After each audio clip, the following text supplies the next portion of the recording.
بوری هم استقلال در میدان خود امتیاز از دست نداده است. 11 بازی 11 غلبه، 36 گل زدند شاگردان ویتالی لفچنکو و تنها 3 گل بعد از رضای خود سر دادند در همین میدان. تیم خوجند بینندگان ارجمند این حال خوجند اولین امکانات را سازمان می‌دهد. خوجند ضرور است که در این بازی غلبه کند تا اینکه به استقلال نزدیک شود. این دور 22 با داخل جریمه‌گاه استقلال باز یک ضربه دیگر و می‌بینیم که ایستا فولوبازانی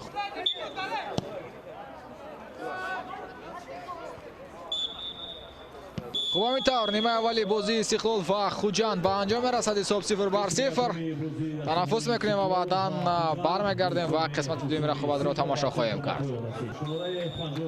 خوب همینطور قسمت دوم رقابت استقلال و خوجند آغاز گردید. خوب ضربه کنجی به فایده استقلال، پس به نزد دروازه و میبینیم که توپ به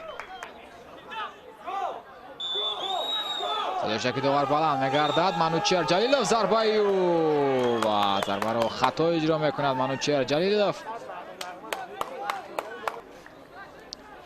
جلیلوف ارسالیو و چگونه وضعیت خطرناک.